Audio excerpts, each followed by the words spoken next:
स्वामी जी जी हरि ओम। ओम नमो नारायण महाराज जी। जय श्री कृष्ण, जय श्री कृष्ण, जय श्री कृष्ण महाराज जी जी हरि ओम।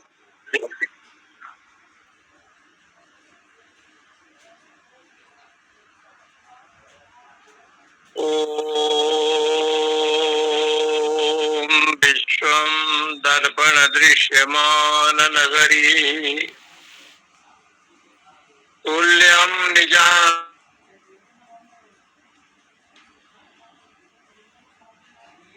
मणिमाया वैदिको भूतं यथा निद्रया यः साक्षात् कुरुते प्रबोध समये स्वात्मानमेवाद्वयम् तस्मै श्री गुरुमूर्तये नमः। इदम् श्री दक्षिणामूर्तये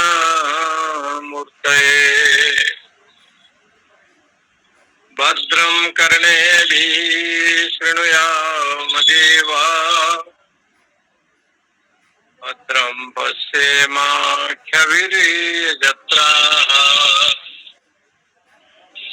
स्थिरैरङ्गे सुष्ठुवागुंसस्तनोभिर्यसेमदेवहितं जदायुः।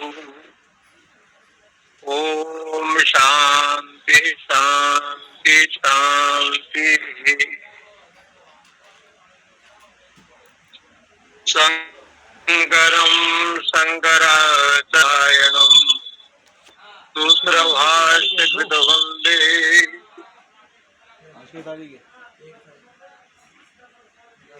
भगवन्तो पुनः मूर्तिभेद विभागिने व्योमवद्व्याप्त देहायो दक्षिणामूर्तये नमः। ओम शांति शांति शांति। श्री राम जय जय राम। श्री राम जय जय राम। श्री राम जय जय राम।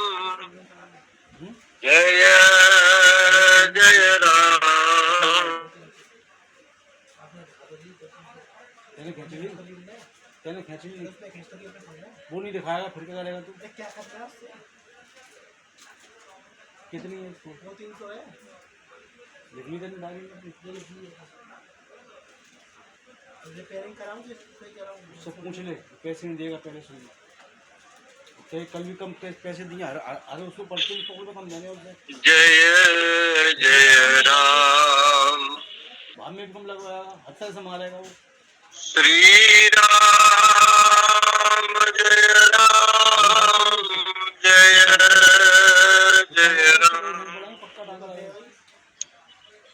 श्री राम जय जय राम।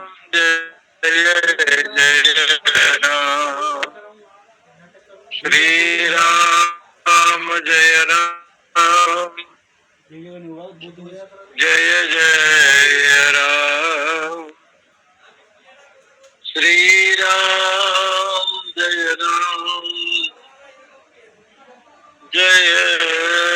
जय राम। कर्मणा जायते जन्तुर विद्यया च विमुच्यते। कम देगा 100 रुपए। अद्वैतम पर बाद में कम लगवाता है, राज भी करता, सब उसकी बात मानी जाएगी। द्वैतम इन्नवोच्यते पशुति तथैव नृपतारकं चतुर्विधो विभेदोऽयं मिथ्या ज्ञाननिबन्धनः। श्वेताश्वतर उपनिषद कृष्ण अपने यजुर्वेद के अंतर्गत पठित जिनके संबंध भाष्य में भगवान शंकराचार्य महाराज ने अनेक बताया है कि कर्म से ही जीव को जन्म लेना पड़ता है। कर्मणा जायते जंतु, जो भी प्राणी है, जीव है, सात्विक कर्म को छोड़ दे, सत्व गुण यदि होगा तो स्वर्ग आदि की प्राप्ति, ये भी बताया है। और सकाम कर्म यदि होगा तो उसका भी फल ग्रंथों में बताया गया है कि सकामी को भी कर्म फल प्रदान करते हैं। इसलिए गोस्वामी तुलसीदास जी ने जहाँ रामचरितमानस की रचना की तो लोगों ने पूछा, ये रचना आपने जो की भगवान का विषय का, चरित्र का गुणानुवाद, तो गोस्वामी जी ने एक ही उत्तर दिया, स्वांत सुखाय तुलसी रघुनाथ गाथा, भाषा निबंध मति मंजुलमा तनोती। मैंने जो अवध भाषा में, मैथिली भाषा में ये जो वर्णन किया, स्वांत सुखाय तुलसी, अपने अंतःकरण को पवित्र करने के लिए, मेरे अंतःकरण, मेरा मन प्रसन्न हो इसलिए, अथवा मैं आनंद में और सुख पूर्वक रहूं इसके लिए भगवान की भक्ति करता हूँ। भक्ति कोई दिखावटी नहीं है। भक्ति जो भी है श्रद्धा भक्ति से युक्त होकर के जो मैं करता हूँ, ये अर्थ होता है कि स्वांत सुखाय तुलसी रघुनाथ गाथा। भगवान के गुणानुवाद इसलिए करते हैं, सत्संग इसलिए सुनते हैं। बोले सत्संग में कोई पुण्य होता है कि पाप होता है? बोले ये हम नहीं जानते, हमको तो इतना ज्ञान है कि अपने मन को प्रसन्न और आनंद देने के लिए भगवान के गुणानुवाद श्रवण भी करते हैं, सुनते भी हैं, आयोजन भी करते हैं, मनन भी करते हैं, निधि ध्यासन करते हैं। जीवन मुक्त महामुनि यही हरि कथा सुनहि निरंतर तेऊ। जीवन मुक्त महात्मा भी भगवान के कथा का आनंद लेते हैं। इसलिए भारतवर्ष की जो विषय है कि एक कौवा परम धन्य भुजंगी जी महाराज कथा कहते हैं और उसी वंश में पक्षीराज गरुड़ जी कथा सुनते हैं। कथा कहने वाला भी कोई उच्च कोटि के ब्राह्मण नहीं था, कथा सुनने वाले भी पक्षी, कथा कहने वाले भी पक्षी, श्रोता मंडली भी पक्षी। इतना अद्भुत विशेषण या इतना अद्भुत विश्लेषण आपको दुनिया में कहाँ मिलेगा कि जहाँ वैदिक सनातन धर्म के परंपरा में बायस भी वेदांत यानी भगवान के भक्ति की दिव्य कथा का श्रवण कराते हैं और अन्य लोग भी कथा सुनते हैं।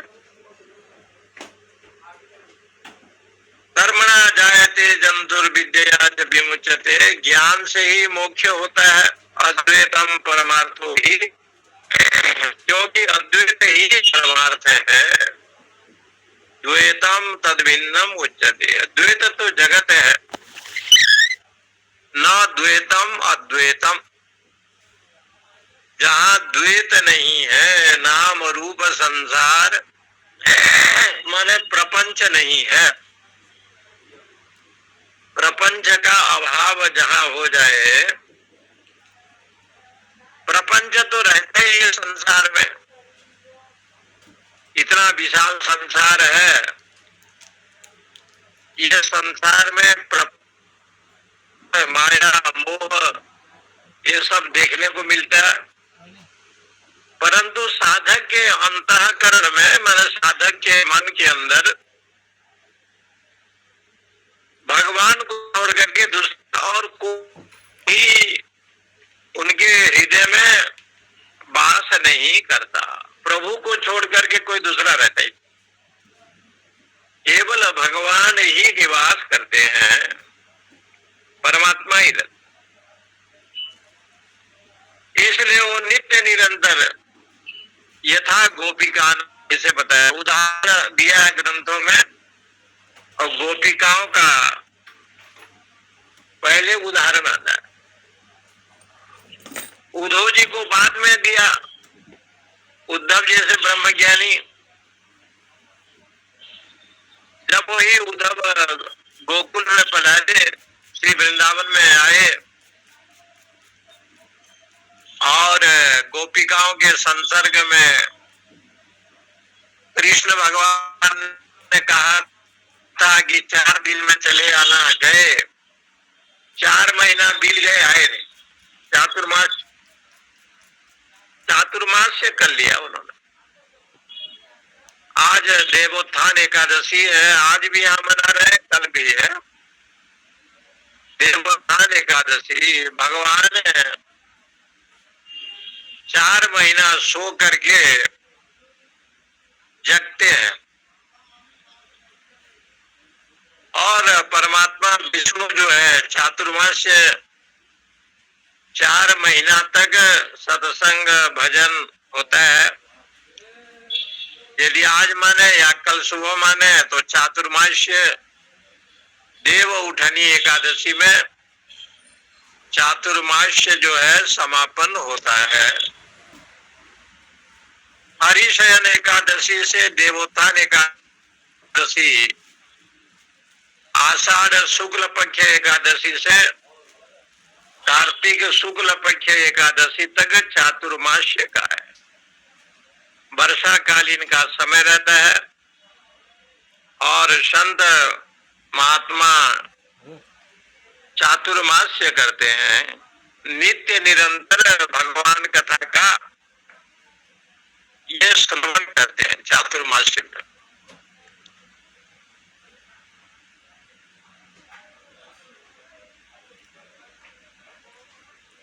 चातुर्मास्य का महान महिमा बताया है शास्त्रों में। वर्णों योग्य करने से जो फल आपको मिलता है, वो फल चातुर्मास्य में प्राप्त होता है, उसमें भी सत्संग हो, भजन हो। और आप लोग का तो चातुर्मास्य 12 महीने का है, नित्य हरि कथा का श्रवण करते हैं, तो इससे बड़ा सौभाग्य और संसार में कोई नहीं है। सोई सुभग सोई सुंदर शरीरा, जो छल छाड़ी भजिय रघुबीरा। उमा राम स्वभाव जहि जाना, ताहि तजी भजन नहीं आना। अति कोमल रघुबीर सुहाऊ, मन कुपंथ धरिय न काऊ। भगवान के स्वभाव का वर्णन गोस्वामी जी ने जब करते हैं, अति कोमल रघुवीर स्वभाव। भगवान का स्वभाव अत्यंत सरल है। मन कुपंथ धर ही लगाओ, किसी के अवगुण को देखते नहीं। एक बार शरणागति में आ जाने से उसको मोक्ष ही प्रदान करते हैं। दुर्गुण अवगुण दोष युक्त जीवन को निर्दोष युक्त बनाते हैं। इसने कहा कि भाई अद्वैतम परमार्थो ही द्वैतम तद भिन्न मुच्यते। परमार्थ को अद्वैत बताया, अद्वैत जो है ना संसार को बताया। ये संसार द्वैत रूप है, नाम रूपात्मक है, ये द्वैत है। इसे पशु मनुष्य ये जितने भी हैं राजा, ये चार प्रकार का जो विषय बताया गया है ये सारा चतुर्विधो विभेदो एवं मिथ्या ज्ञान निबंधन। ये मिथ्या ज्ञान के कारण लोग भेद की विवक्षा करता है। वास्तविक में तो ब्रह्म एक है। अहमन्यो अपरस्यम ममी च तथा परे, ये मैं हूँ, मेरे से अन्य। ये सब प्रकार के जो द्वैत बुद्धि के चलते ये भ्रम का उत्पन्न होता है। ममतमिति प्रज्ञा विमुक्तम अविकल्पवत। इसलिए मैं तो अद्वैत तत्व हूँ, ऐसे भावना होना चाहिए। मेरा तेरा ये जो बुद्धि है, इस बुद्धि को छोड़ करके निर्विकल्प भाव में, निर्विकार भाव में, अनिर्वचनीय रूप से नित्य निरंतर भगवत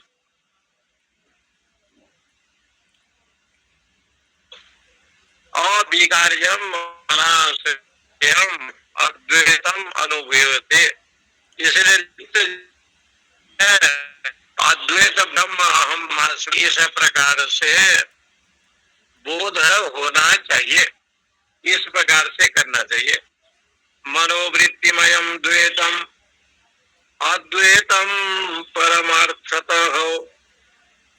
बहुत सुंदर बात कहा, मनोवृत्तिमयम द्वैतम। ये संसार जो है मनोवृत्ति रूप है। मन के कल्पना, मन के संकल्प, मन के विचार, ये सब संसार है। द्वैतम इसलिए ये द्वैत है, मनोवृत्ति संकल्प विकलात्मक जो मन है, इस प्रकार से द्वैत है संसार में दिखाई पड़ता है प्रपंच। अद्वैतम अनुभूयते, अद्वैत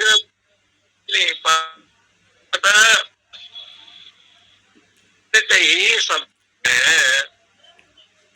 जल रूप में सब एक है, गंगा जमुना सरस्वती गोदावरी सब रूप में भिन्न भिन्न है। किसी का नाम गंगा है, किसी का नाम जमुना है, किसी का नाम गोदावरी है, किसी का नाम सरस्वती है। नाम रूप से तो भिन्न है, लेकिन जल रूप में समुद्र में जाने पर भी वही जल है, जल से भिन्न नहीं है, अभिन्नता है।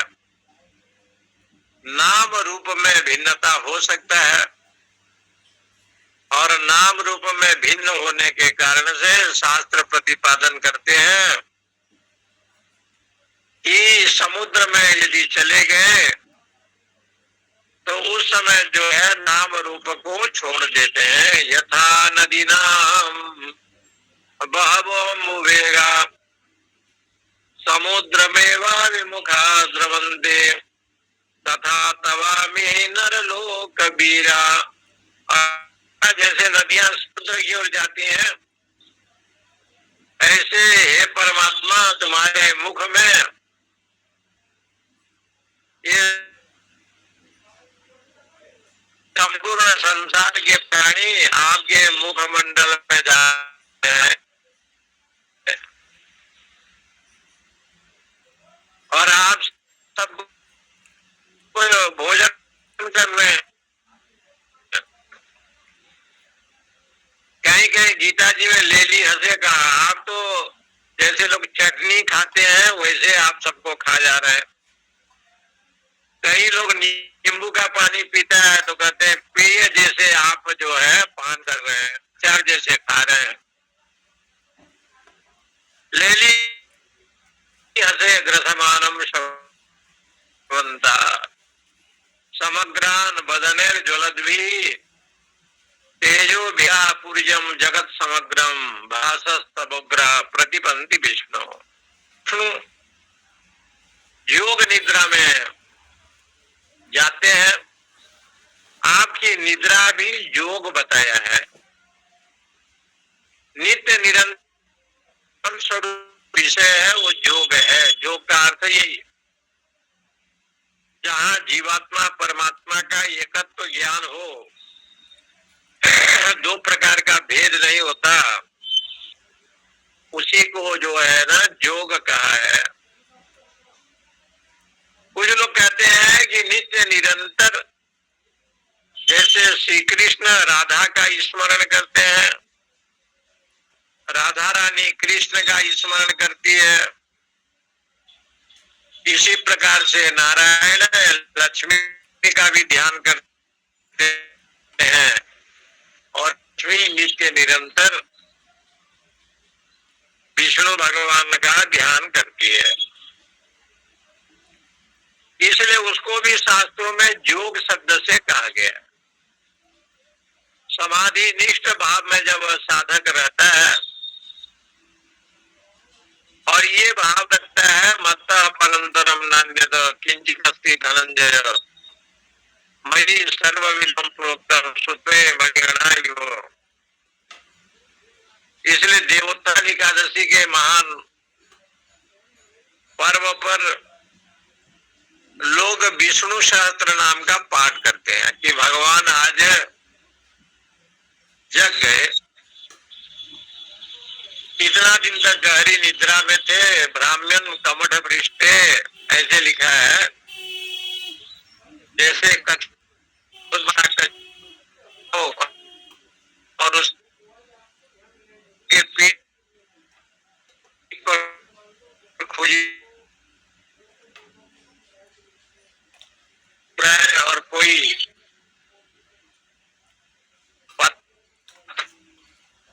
के पीठ पर टकरा रहा हो तो शांत हो जाता है। इसी प्रकार भगवान का निद्रा शाश्वतमा का एकत्व भाव का जो नींद है, ये निद्रा को योग निद्रा का। इस निद्रा में केवल अहम ब्रह्मास्मि का स्फुरण हो,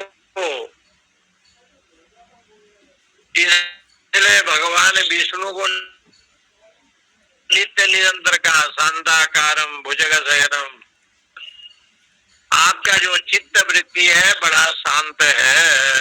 शांताकारम आकारम चित्त वृत्ति, आपका जो आकार है, आपका जो रूप है बड़ा शांत है।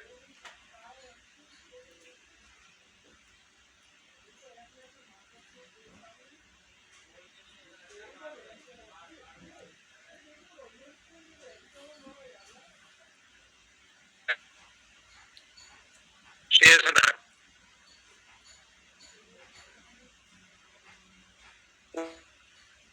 उसके ऊपर आप निवास करते, परंतु सर्प के ऊपर सो करके परिणाम, ऐसे शिव महादेव है जो नाग सर्प को गले में लेकर के घूमते हैं माला की तरह, और एक आप है अभयंकर विष्णु भगवान की, आप शेष सज्जा पर आप सोते हैं। दिव्य स्वरूप है और ऐसे दिव्य स्वरूप में आप शयन करते हैं, भुजग शयनम, परंतु बड़े शांत भाव से सोते हैं। इसलिए हमेशा ये श्लोक से ये तात्पर्य निकलता है कि जो पालनहार है, जैसे गृहस्थ आश्रम में है, पुत्र परिवार घर द्वार में 10-20 लोग हैं और घर का मालिक जो है ना पालनहार है। एक प्रकार से समझो तो भगवान विष्णु का ही रूप है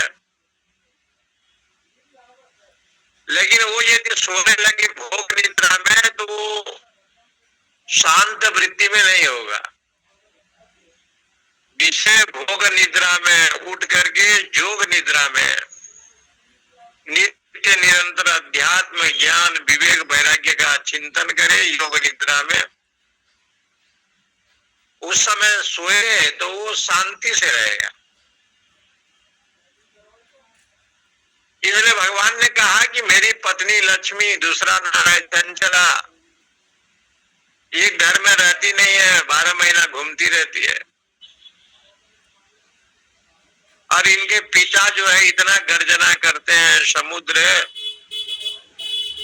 नित्य निरंतर वरुण देवता गर्जना करते हैं। उसकी बेटियां है लक्ष्मी, और लक्ष्मी माता हमेशा चंचला है, कहीं रहती नहीं है। एक के पास अभी है तो कल वहां चला गया, परसों वहीं चला गया, 1 मिनट में और कहीं। ये जो महालक्ष्मी है बड़ा चंचला है, इसलिए इनको अवगुण बताया कि भाई आप बड़े चंचल हैं, आप तो एक जगह पर रहते नहीं, चाहे चमार हो चाहे अन्य जात हो, किसी के यहाँ भी आप चली जाती है। इसलिए जगन्नाथपुरी में लक्ष्मी जी ने वरदान मांगा कि मैं तो चंचला हूँ, कोई बात नहीं, लेकिन एक वरदान दो। बोले क्या? श्री मंदिर में जितना भी भोजन बनेगा नीचे का कोई नहीं पकेगा, ऊपर हांडी का पकेगा। ऊपर हांडी का पहले पकेगा, बाद में नीचे, उसके बाद धीरे धीरे सभी का जो है ना परिपक्व होगा, कोई जलेगा नहीं। और इस वरदान आज भी सिद्ध करता है कि भगवान कृष्ण ने लक्ष्मी जी को वरदान दिया कि जो भी 56 प्रकार का भोग ठाकुर को लगता है,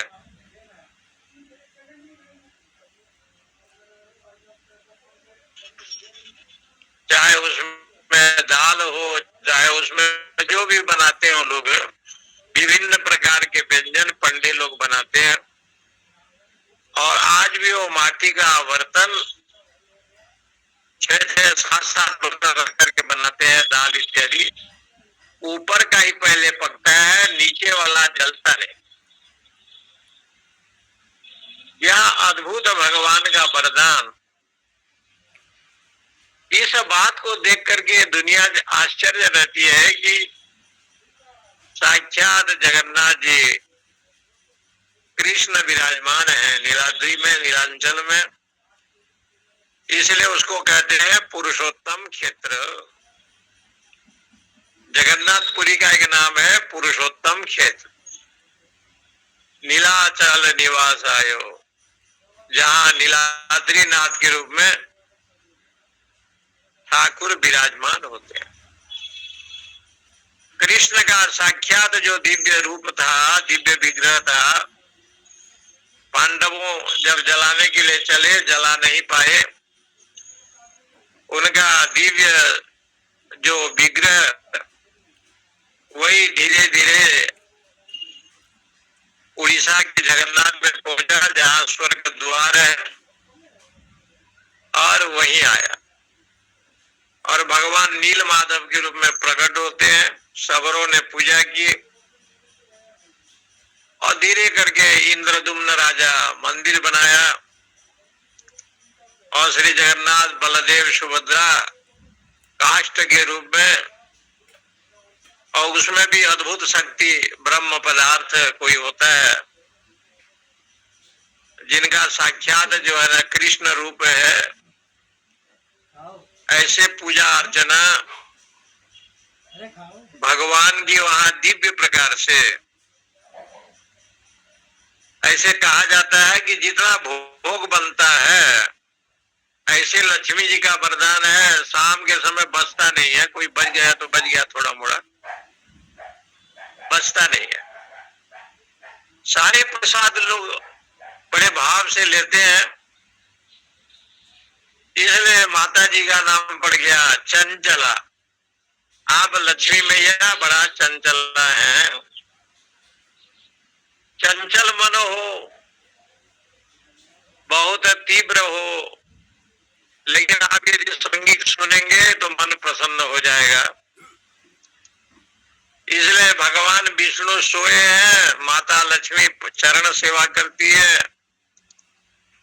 और शारदा जी बीणा बजाती है। आज इसलिए आजकल बड़े बड़े मंदिरों में ये व्यवस्था है कि भगवान सोते हैं, भगवान भोजन करते हैं, तो कैसे संगीत चाहिए। वो संगीत का शास्त्रीय संगीत का जो है वाद्य भगवान को सुनाया जाता है। इसलिए आप भागवत जी में जाइए तो अनेक स्तुति को देखिए, भीष्म स्तुति,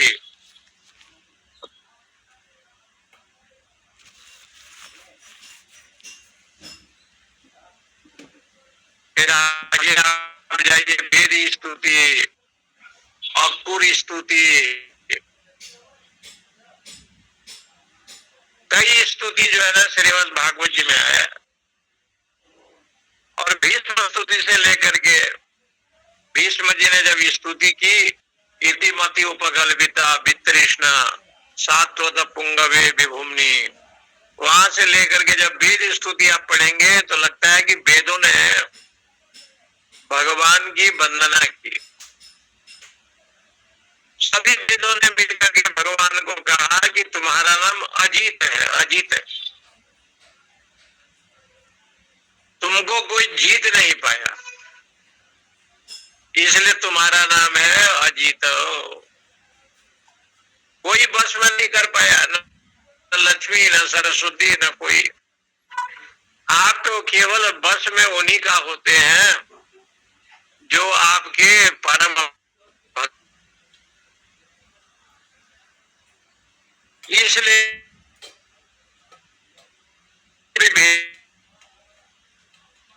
क्या ज्ञान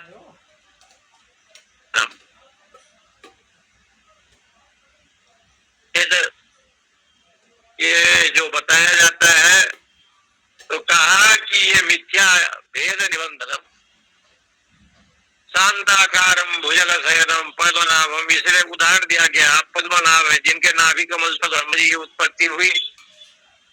सुरेशम, सारे देवताओं के प्रधान अग्रगण्य भगवान है।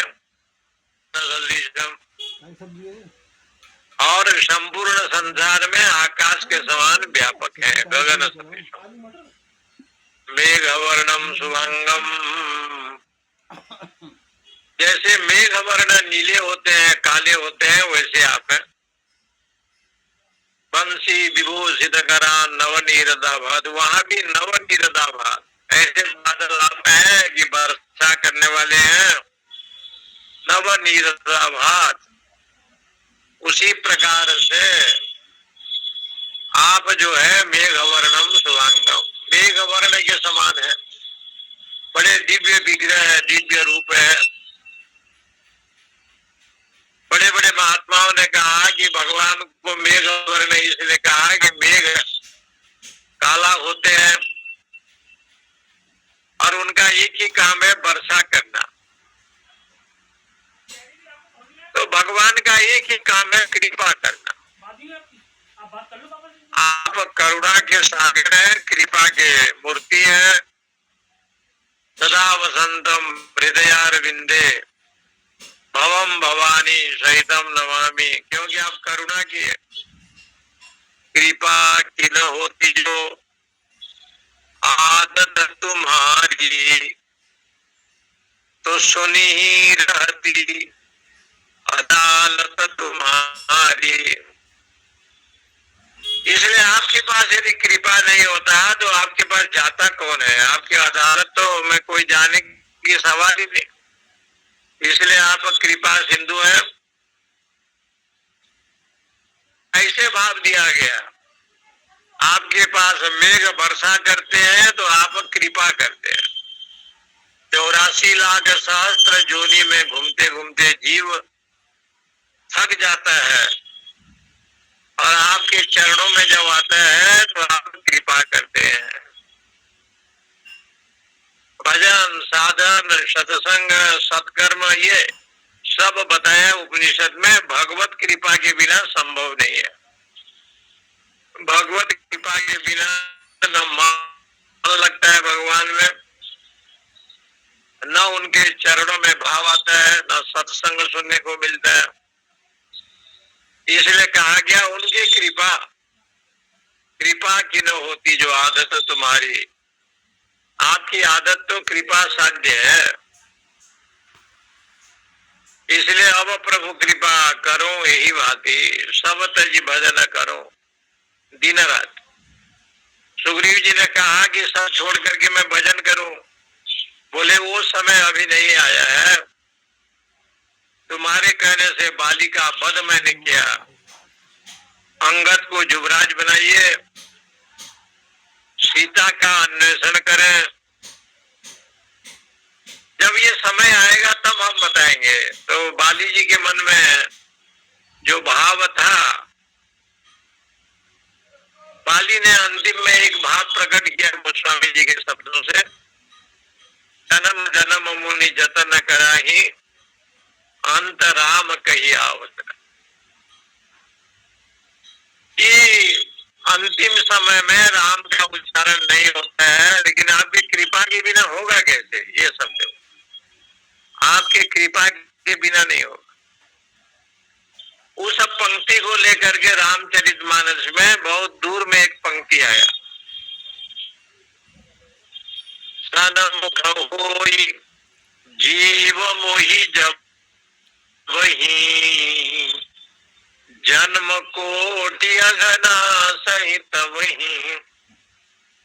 जब मेरे सन्मुख हो जाता है, पास में आता है प्राणी, तो करोड़ों जन्म का पाप को मैं नाश कर देता हूँ। ये सन्मुख क्या है? ठंडी लग रही है, आग भी जल रही है, लेकिन आग के सामने आप बैठते नहीं, तो शीतल जो है दूर नहीं होगा, ठंडी लगेगी। आग के पास जब बैठेंगे तो ठंडी भाग जाएगी। सन्मुख क्या है? तो कुछ लोग कहते हैं कि वेदांत का श्रवण मनन निधि ध्यासन करे, तो यही भगवान के चरणों में बैठने का ये सन्मुखता है, यही सन्मुखत्व है। सन्मुख हो जीव मोहि जब, जन्म कोटि अगन आसहित। इसलिए बार बार शास्त्रों में कहा कि करोड़ों जन्म का पाप नाश हो जाता है।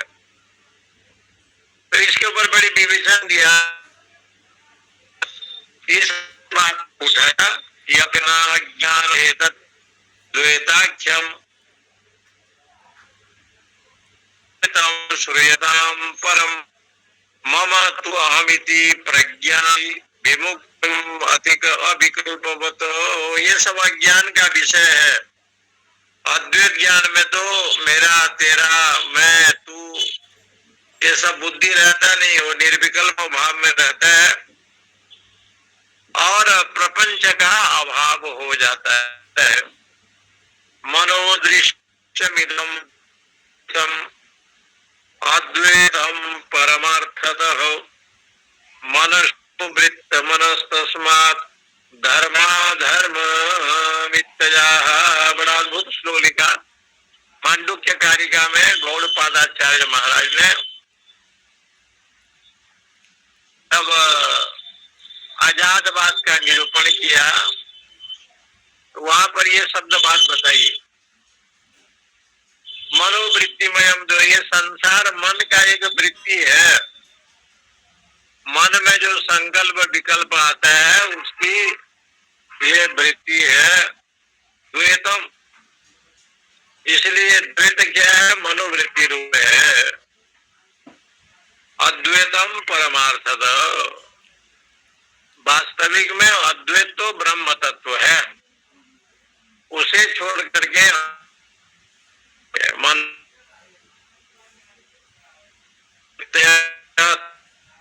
तस्मात् धर्मा धर्म निमित्त जा।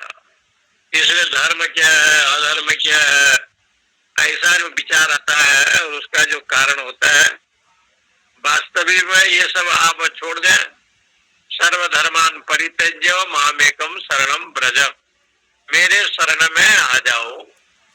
इसका मतलब क्या होता है कि धर्म और अधर्म, धर्म क्या है तो एक जगह पर बताया है कि मनुष्य जीवन की प्राप्ति हुआ और आत्मज्ञान नहीं हुआ तो बड़ा अधर्म है, और भगवत भक्ति हुआ तो बड़ा धर्म है। इससे बड़ा धर्म संसार में और कोई नहीं है।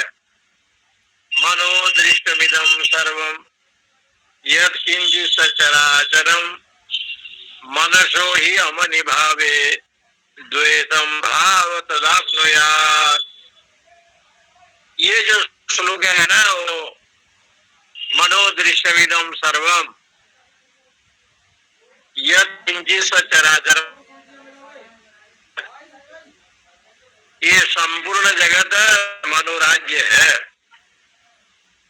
यत् किंचित् सचराचरम, ये संपूर्ण चराचर जो जगत है, ये जो दृश्य मात्र है, ये मन का विषय है। मनसो ही अमनि भावे, जिस समय मन में प्रपंच नहीं होता, संसार का विषय की कल्पना नहीं होती, और प्रपंच आप करेंगे क्यों? परमात्मा ने सब कुछ आपको दे रखा है।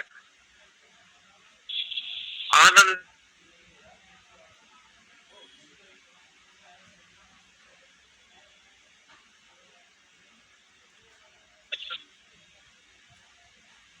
जो संसार के विषय का चिंतन करता है, भोग विलास में रमण करता है, इसे कहते हैं मनसो ही अमनि भावे। जब मन में कोई प्रपंच नहीं होगा, अद्वैत भावम, तब अद्वैत भाव की उत्पत्ति होती है।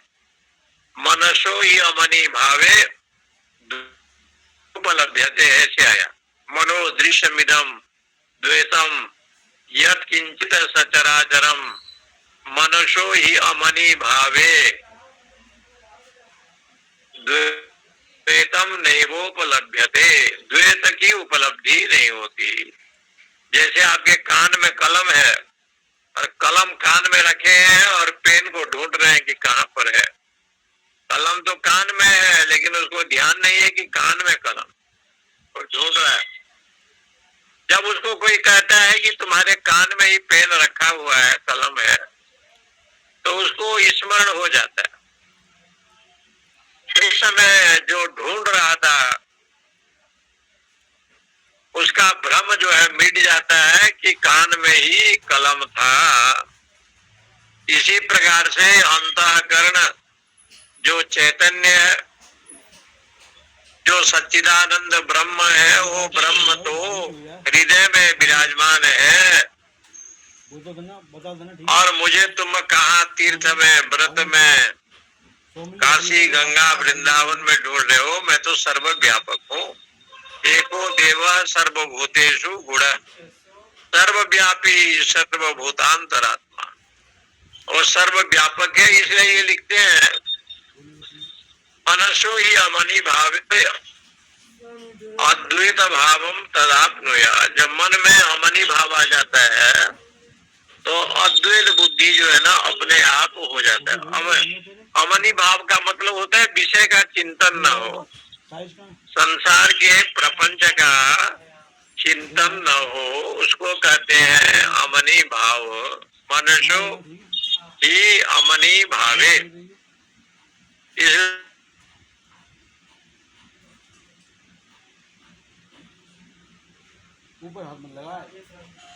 संत लोग ज्यादा से ज्यादा प्रेम होगा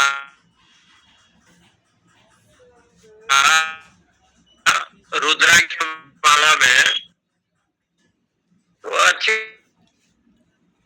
कुछ होते हैं, वो गौरी शंकर की दाना पहनते हैं। यदि उनको भगवान के दया से कहीं मिला तो गौरी शंकर की दाना।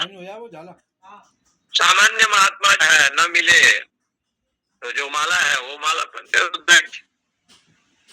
कुछ महापुरुष होते हैं जो सोने का भी रुद्राक्ष पहनते, उनकी एक रुचि अलग है।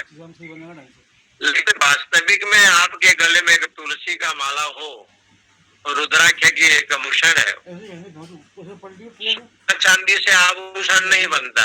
आभूषण तो व्यक्ति का अपने भी रख दी। सदाचार परायण होकर के जब रहता है और सदाचार को पालन करता है, सबसे बड़ा आभूषण वही बताया है। लेकिन गले में रुद्राक्ष हो, जेब में 25 ग्राम बड़ा त्रिपुंड लगा हो, तुलसी का माला हो या स्फटिक का माला हो, तो ये मनुष्य जीवन का एक उत्तम आभूषण माना गया है शास्त्रों में। इसलिए वो कहते हैं ऐसे करने पर क्या होगा, आपको भजन करना है तो गले की रुद्राक्ष माला को उतार दें और हाथ में लेकर के जप कर लें। तुलसी है तो तुलसी को उतार दें, वहीं बैठ करके भजन कर लें। तो मन को जो है ना अमनी, अमनी माने प्रपंच से हटाना हो, तो वो प्रपंचात्मिका जो वृत्ति है ना, उसको धीरे धीरे अध्यात्म साधन के द्वारा, इसलिए गीता जी में पहला साधन बताया अमानित्वम, अदम्भित्वम, अहिंसा, शांति, राजवम।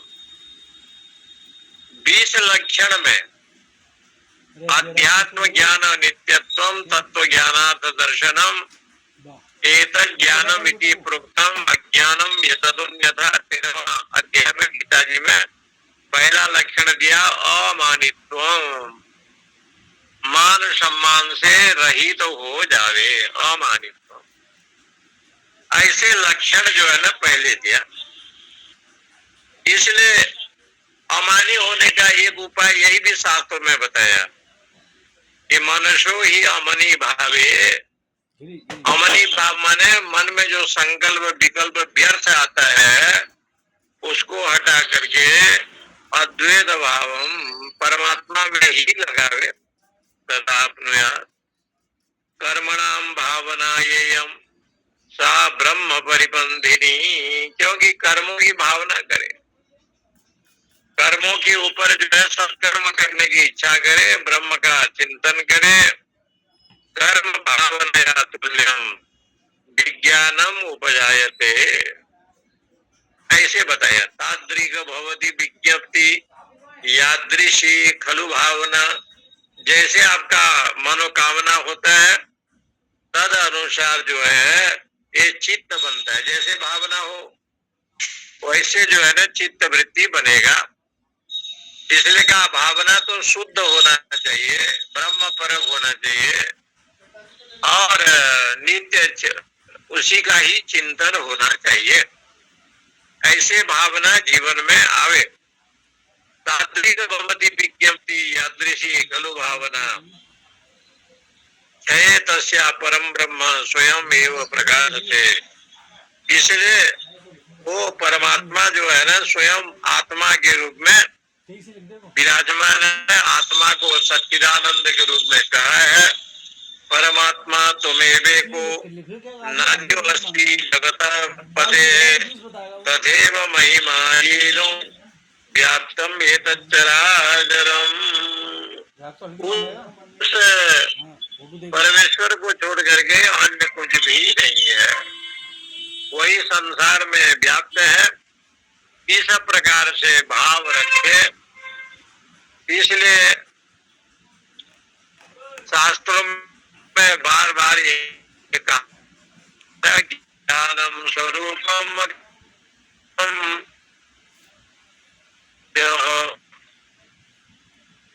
अर्थ स्वरूपम पश्यन्तो भ्राम्यते है।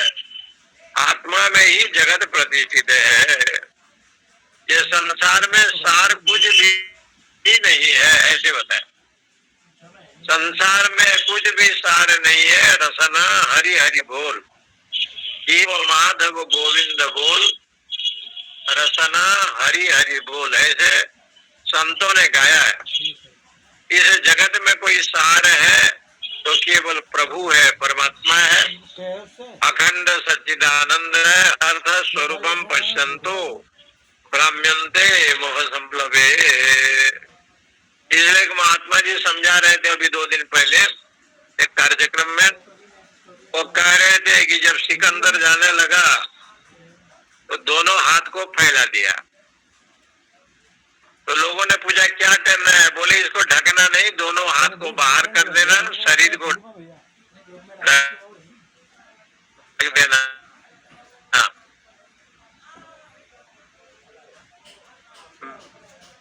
मेरी मृत्यु के बाद शरीर को ढक देना, लेकिन हाथ को ढकना नहीं।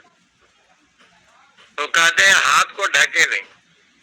और मृत्यु के बाद तो संदेश दिया कि दोनों हाथ को नहीं ढकने का कारण ये है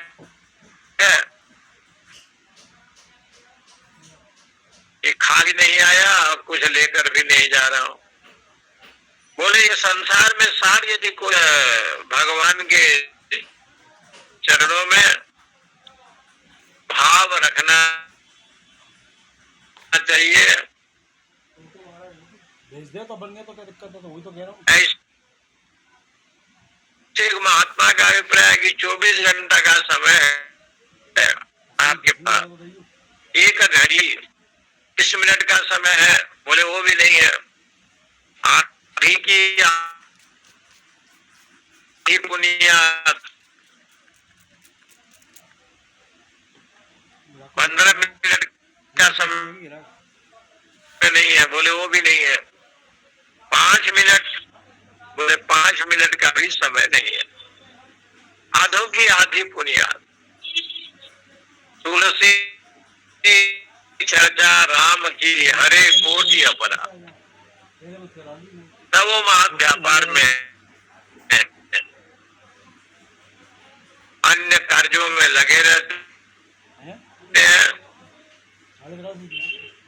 तो समय का अभाव है। तब उन्होंने एक चौथे रहो जब लग घट में आल के भनग पड़ेगी कान, जब तक रहोगे जिंदगी में फुर्सत न होगी काम से, कुछ समय से निकालो याद कर लो श्री राम से।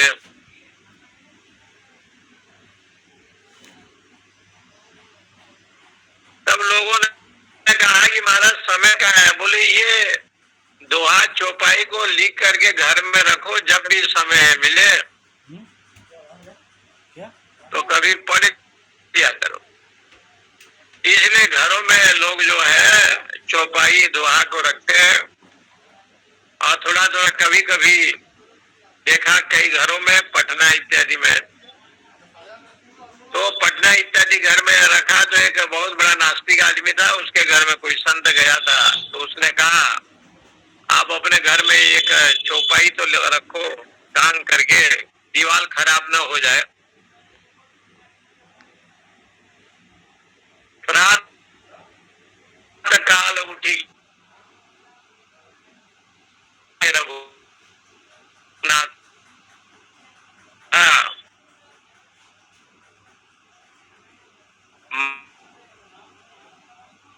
मातु पितु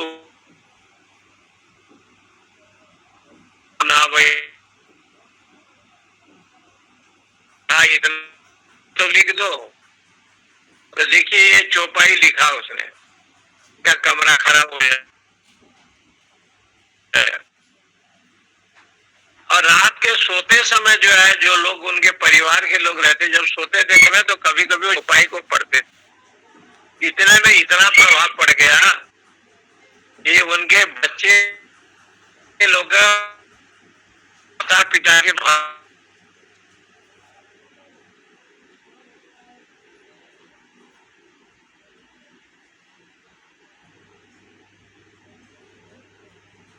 नास्तिक थे, कुछ मानते नहीं थे देवी देवता को,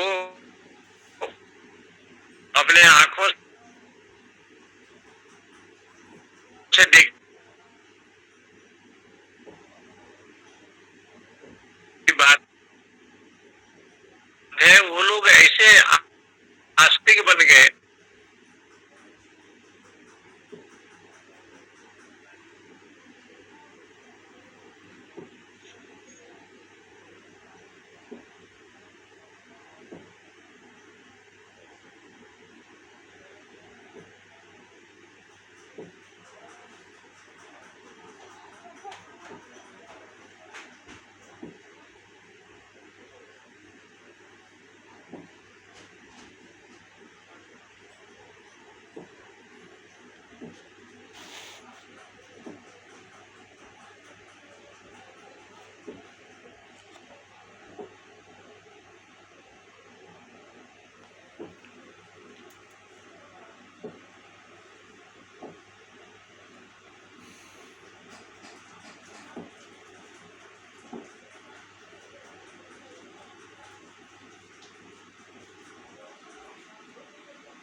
स्वामी जी की आवाज नहीं आ रही है ना? हरिओम।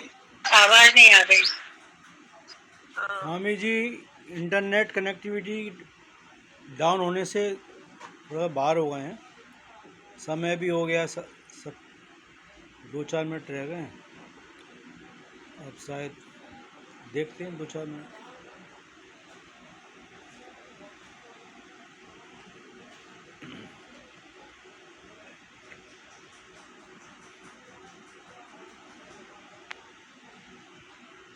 आबा माता जी एक छोटा सा भजन कर दें, उसके बाद फिर सत्र को विराम देते हैं। यदि स्वामी जी आ जाते तो ठीक है। आबा माता जी माइक खोलकर एक भजन छोटा सा, आज एकादशी है।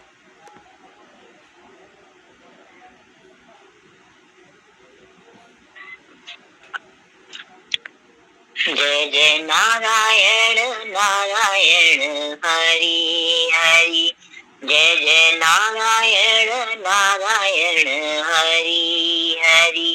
तेरी लीला तेरी लीला तेरी लीला जग में न्यारी न्यारी, हरि हरि। जय जय नारायण नारायण। ओम नमो नारायण, ओम नमो नारायण, हरि ओम नमो नारायण, हरि ओम नमो नारायण, हरि ओम नमो नारायण, हरि ओम नमो नारायण, ओम नमो नारायण, हरि ओम नमो नारायण, हरि ओम नमो नारायण। श्री कृष्ण गोविंद हरे मुरारी, हे नाथ नारायण वासुदेवा। श्री कृष्ण गोविंद हरे मुरारी, हे नाथ नारायण वासुदेवा। हे नाथ नारायण वासुदेवा, हे नाथ नारायण वासुदेवा। जय जय राधे कृष्ण कृष्ण, जय जय कृष्ण राधे राधे, जय जय राधे कृष्ण कृष्ण, जय जय कृष्ण राधे राधे। कृष्ण कृष्ण हरे हरे। जय श्री कृष्ण। सभी को सादर प्रणाम, सादर नमन। जय श्री कृष्ण। ओम नमो नारायण। हरेश भाई, सभी को सादर प्रणाम। सभी को सादर प्रणाम। हरिओम सभी को, हरिओम सभी को, सभी को प्रणाम। जय गुरुदेव।